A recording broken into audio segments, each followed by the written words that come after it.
friends, Rebecca here, the Dragon Librarian from Farmington Community Library, and Lala and I are here today to talk to you about a book that we're really excited to talk about, particularly because there is a movie tie-in that is really relevant as well. And I just recently read the book, and I just watched the movie a few days ago, so I am really excited to talk to you about both of them and to see how they might be connected, how they might be different, and if the book is something that you might be interested in reading, as well as seeing if the movie is something you're interested in seeing. So the book I'm talking about today is called Halloween Party, and it's by Agatha Christie. So no, this is not a new book. This book has been out for quite a while. If you are familiar with Agatha Christie at all, she wrote rather a lot of fantastic mystery stories, including one of the best detectives ever, Hercule Poirot. So Poirot is featured in this book primarily. He is the one solving the mystery, solving the crime. This is one of her later stories in the series.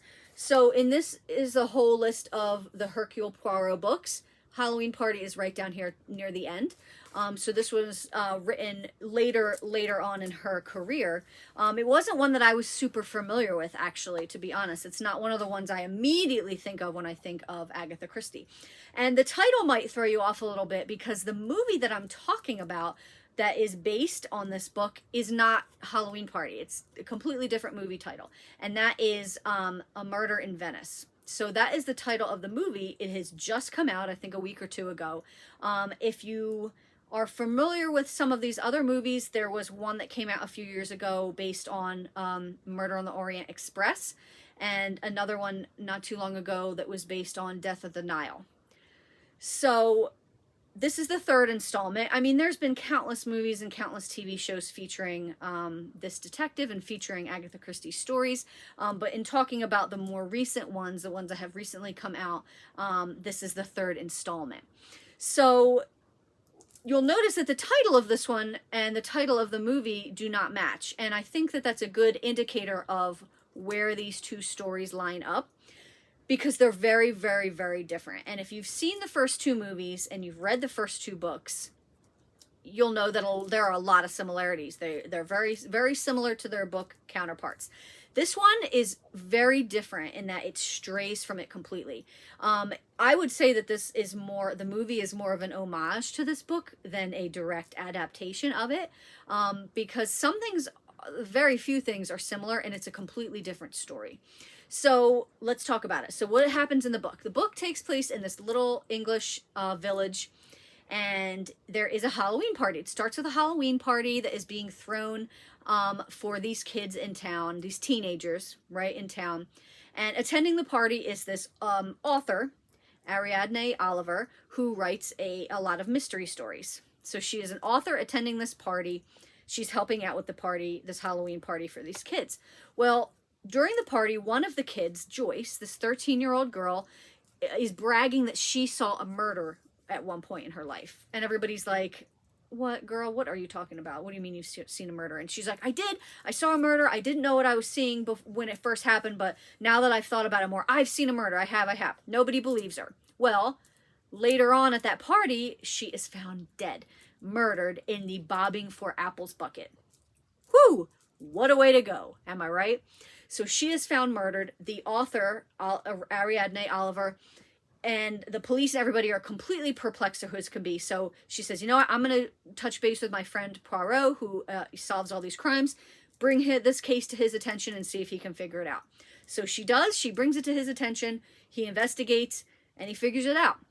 So that is basically the very basic storyline of this book. Now, the movie, very different. The movie takes place not in England at all. It takes place in Venice, right? And it starts the same way with a Halloween party that this woman is throwing at this palazzo that she owns. And after the party, though, she is holding a seance because her daughter had died of suicide a year before, and she's still broken up about it and wants to talk to her daughter. So there is a seance being held.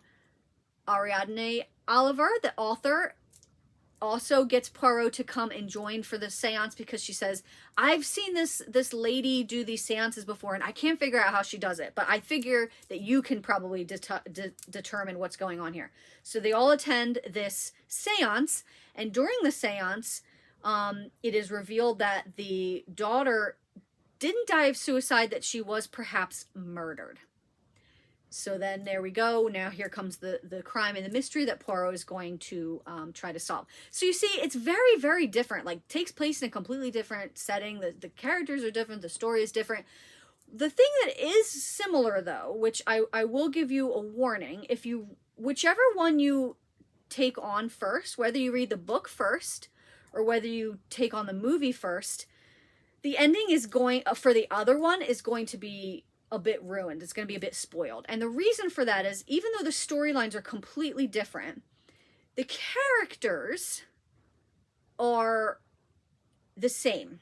In that, the person who has the name of one thing in the book, the same named character is the perpetrator in the movie.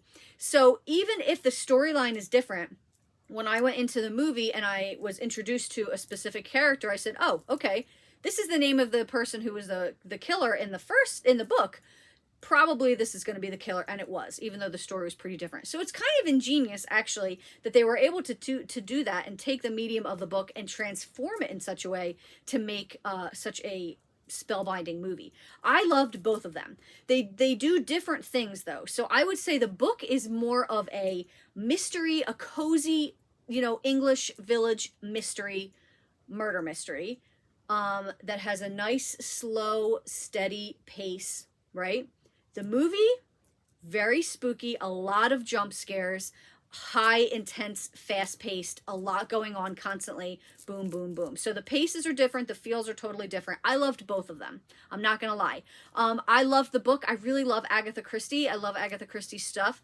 So I think probably I like the book a bit more, but I loved the movie too. I'm not going to lie. It was absolutely fantastic. The tone was totally different, like I said.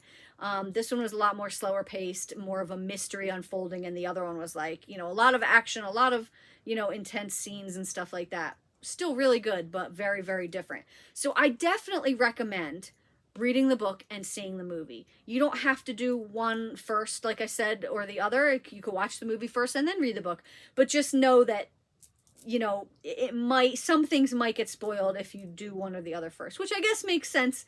Any kind of media that is then transformed into a movie or a film, right? Or TV show. It's going to be spoiled if you're familiar with the source material. But the source material in this case was absolutely fantastic.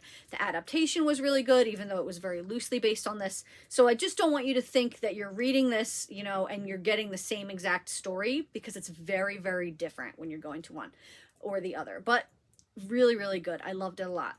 I will say that, though, with Agatha Christie, and really a lot of authors that you read that are, this book is decades old now, right?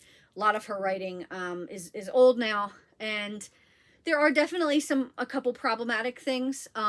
So the way mental illness is addressed in the book is not super great. Like, of course, the first few people that Poirot is interviewing, when he's like, who do you think could have committed this murder? Of course, one of the things they're saying is, oh, I think it could have been a person from a lunatic asylum and a nutty person that's trying to kill people. And like multiple people say that, and it's kind of icky, and you're like, oh, well, all right, we don't want to talk about people with mental illness this way. There is also the slur for the Romani people is used once or twice. Also icky. So there are a couple problematic things with the book, but like I said, it's a product of its time. I think that you can read it critically and understand those things are not, great aspects of the book, and still enjoy the book, which I did. I thought it was fantastic. I like a lot of Agatha Christie stuff, particularly. This isn't my favorite book of hers, but I really enjoyed it a lot. If you're looking for a really fun mystery, I could not figure out the ending at all, which doesn't say much because I'm really not good at figuring out endings, but if you're into mysteries and you really like stories like that and you want one with a really cute Halloween vibe, this is a great, great book to read. If you are looking for a movie that is like a really intense mystery with some spooky elements as well, fast-paced, a lot of jump scares, see the movie too. It's really, really good, and it's a really cool way to compare the both of them. So this is Halloween Party by Agatha Christie. Well, that's what I've got to talk to you guys about today. I hope that this book and the movie also sound really interesting and fun. If you want to check the book out, you can do so at Farmington Community Library. And also, please give this video a like. Thank you so, so much for watching, friends, and have a wonderful, wonderful rest of the day.